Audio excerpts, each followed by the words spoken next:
У гостей республики Ингушетия уже не первый год ассоциируется с величественными горами, вековыми башнями и уникальной природой. Сотни, тысячи туристов, посещающих наш регион, изъявляют желание вернуться сюда снова. Многочисленные туристические маршруты, список которых все еще пополняется, пользуются большой популярностью. 2019 год для Ингушетии стал очень успешным в плане развития туризма. Наше культурное наследие, наряду с природно-климатическими условиями, является основой для развития туристического комплекса. Туризм прочно занял позиции одного из ключевых направлений в развитии республики.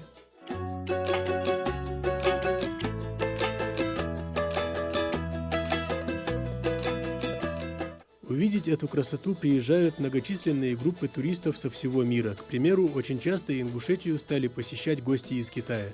Туристическими группами в количестве 20-30 человек они путешествуют по горам в сопровождении экскурсоводов. Маршрут чаще всего один и тот же – Вовнушки, Игикалт, Хабаирды и перевал Цейлуам. Ингушетия произвела на нас огромное впечатление. Сначала мы побывали в башнях Эрзи. Это было потрясающе. Затем спустились сюда и удивились еще больше. Как люди могли здесь жить и как они построили эти сооружения. Мы очень довольны увиденным. Учитывая, что мы в Ингушетии в первый раз, я думаю, нам еще многое предстоит увидеть. По словам экскурсоводов, наибольший интерес у гостей из других стран вызывает ингушская башенная архитектура. Вековые каменные исполины, взметнувшиеся вверх, притягивают внимание туристов.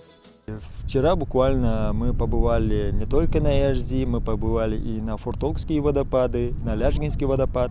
Оттуда у нас осталось еще немного времени, и я показал им дополнительно еще башенный комплекс Бэйни, от чего они были очень так уже радостны, были довольны увиденным и говорили, что таких мест они вообще нигде не видели.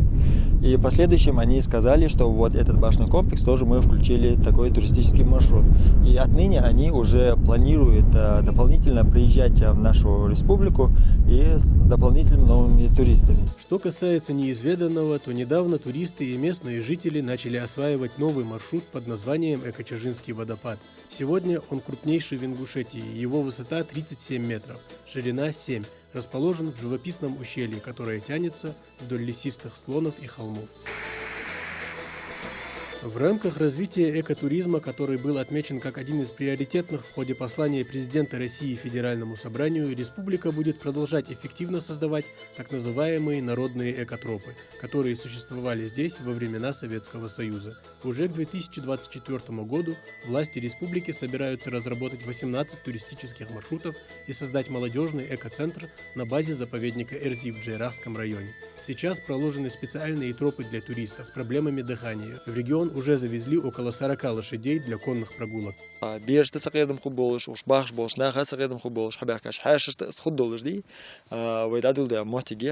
Конные спортивные школы, конные дикие дивизии, конные спортивные клубы. Садавили маршруты, экологические маршруты на верховной лошади. Лошадиная прогулка школ делаешь. Хандахо давили, ханзвей до мотиге, ханзер волнышки, а мотиге, емотик хоги. Дахуера водопад дадут сюда, чисто экологический, но гор хатвел гятич.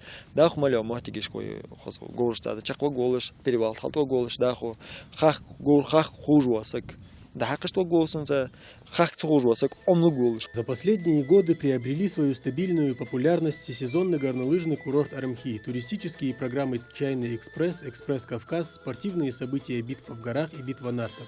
Таким образом, каждый турист находит здесь для себя что-то близкое. Каким трепетом относится к своей культуре, к своим героям. Даже гид, который нам все это рассказывал все это также со слезами на глазах, это настолько впечатляет. Я в шоке от того, что вот как можно было здесь, в такой гористой местности, построить такие вот возвышенности, такие башни. Это вообще умопомрачительно просто на самом деле. Подтверждается кавказское доброжелательство и гостеприимство. Весь Инстаграм у меня в цветочках все время. У вас здесь цветы, конечно, интересно. Если ромашки, то вот такие. В общем, приток туристов растет. Этому способствует выездной и событийный туризм. Фестиваль сенокоса, чемпионат СКФО «Большая рыбалка», выставка Инг-Экспотур и гастрономический Мархаш-тур. Эти и другие мероприятия привлекают туристов со всей страны и даже за ее пределами. Если сравнивать за последние 2-3 года, то число туристов в наш регион заметно увеличилось.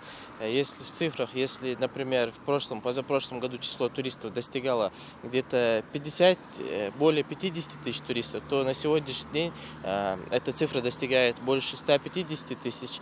И иностранных туристов примерно 2000 туристов.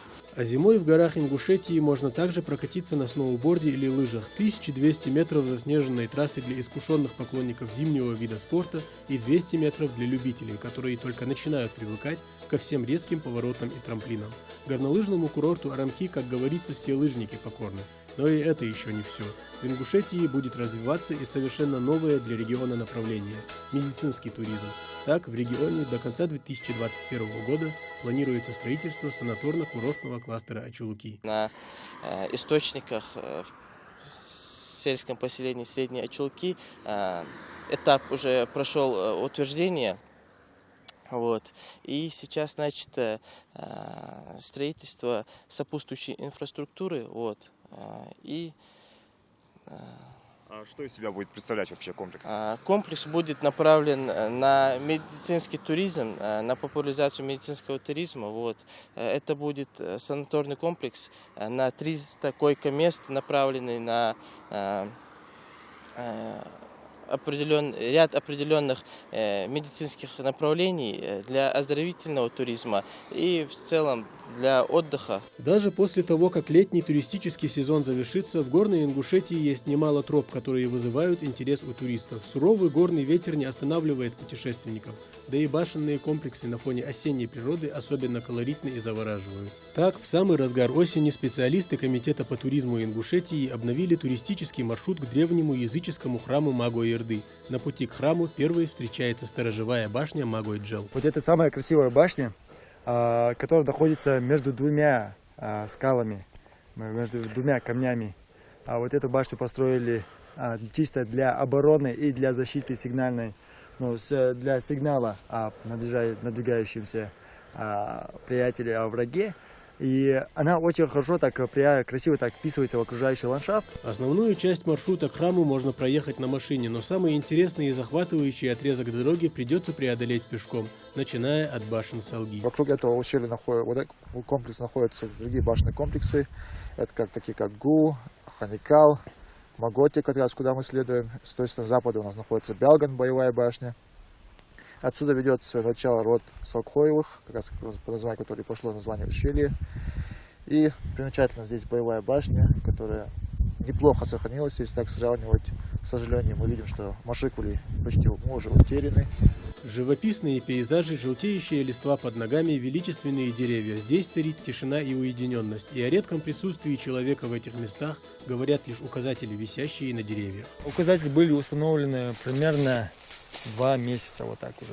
И путь был реально непредсказуемым, так как этот маршрут, эта тропинка, здесь нет, буквально в смысле нету тропинки, здесь уже нет таких больших потоков туристов, поэтому нам уже пришлось брать с собой людей из нашего комитета, из нашего министерства, да также и местных жителей, которые знали изначально местонахождение Магой-Эрды.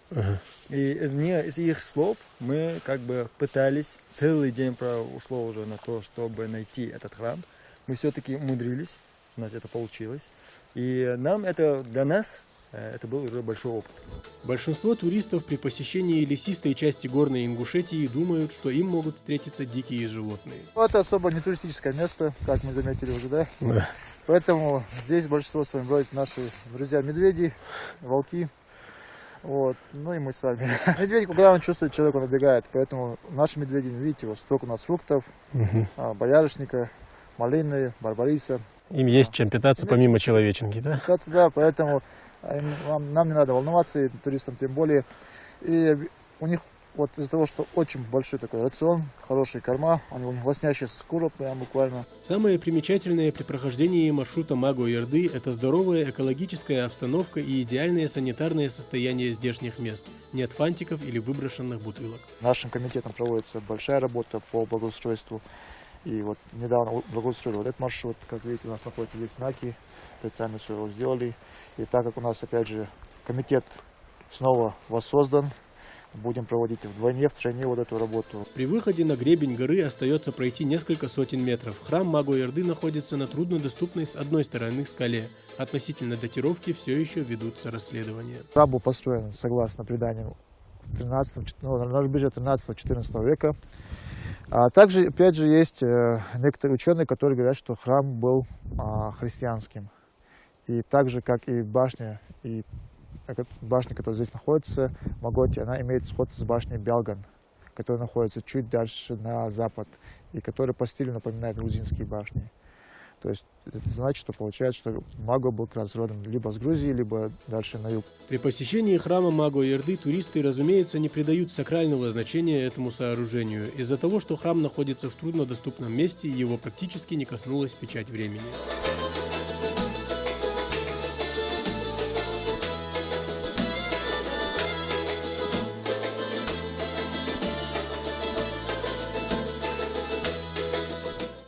Туристов встречает не только горная часть Ингушетии, но и равнинная. Лучшее познание народа – изучение его истории. Несколько десятков туристов из разных городов России смогли ознакомиться с памятниками трагических и торжественных событий в истории Ингушетии. Мемориал памяти и славы – одна из самых главных достопримечательностей региона и излюбленное место туристов. Ведь здесь запечатлены самые значимые страницы истории нашего народа. В основном это отдыхающие из санаториев. Татьяна Шубина в нашем регионе впервые, но уже отзывается о нем с теплотой. Прекрасные места, дружелюбные и отзывчивые люди, первые впечатления о республике, как и о мемориальном комплексе, самые приятные. Очень красивое мемориальное место, и действительно для потомков это очень важно. Ну и для нас тоже, которые многие эти события знают не понаслышке, это все на наших глазах происходило. Ну, для меня, во всяком случае, кроме Великой Отечественной войны.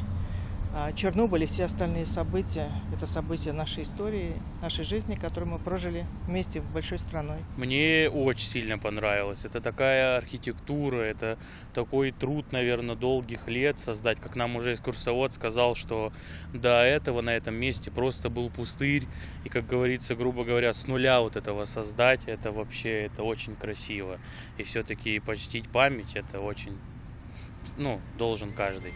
Для приезжих гостей мемориал памяти и славы как одна большая книга об истории Ингушетии, а каждый памятник целая глава. На то, чтобы осмотреть весь комплекс, туристам отводится всего час, но они уезжают отсюда с намерением обязательно вернуться. Очень хочется подробнее традиции, обычаи, потому что это самое интересное, что может быть. Да, вот как бы в город какой-то посетить, чтобы там посмотреть, действительно вообще посмотреть, чем живут люди. Природу подробнее рассмотреть, изучить. Тут очень много всяких впечатлений можно. Но, к сожалению. Какой-то кусочек, то есть очень ценный объект, конечно же, не говорит же полностью о всей республике. Впрочем, величественные памятники архитектуры, живописная природа и неизменное кавказское гостеприимство круглогодично влекут в наш регион не только российских, но и зарубежных туристов. Вот и гости из Израиля, не успев переступить территорию комплекса, приветливо машут в объектив камеры. Раз в неделю у нас есть самолет, который летает из Тель-Авива в Минводы. И у нас группа начинает из Пятигорска и заканчивает в Грозном. Обязательная часть – это Ингушетия. Скажем так, как отзываются туристы? Очень нравится, все очень нравится. Особенно то, что дружелюбные люди здесь, приветливые.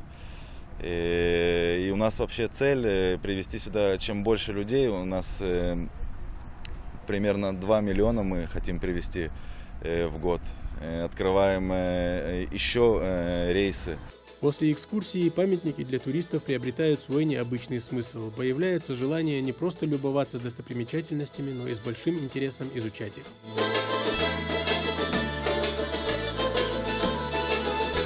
Ингушетию за 2019 год посетили десятки тысяч туристов. Наш край с каждым годом привлекает все больше людей, однако в планах увеличить количество гостей в разы. По итогам уже на третий квартал, за 9 месяцев 2019 года республику посетило более 120 тысяч туристов. Если сравнить это с предыдущим годом, то это уже намного больше, чем было в предыдущие периоды. И нужно отметить, что увеличение потока туристов, оно связано с теми мероприятиями, которые регулярно проходят в республике. То есть это не только событийные мероприятия, которые также проводятся в республике. Ингушетия регулярно представляется на различных международных выставочных площадках. Планы на 2020 год – это провести мероприятия, которые обеспечат нам дополнительный приток туристов, создание, так сказать, благоприятного имиджа республики, который будет отражаться в реальных цифрах. 2020 год для Ингушетии также обещает быть очень насыщенным на туристические открытия и события. В начале года должен пройти чемпионат России по альпинизму. Помимо этого, туристов привлечет большое количество новых, непройденных эко-маршрутов Джейрасского района. Тамерлан Хамхоев. Итоги года.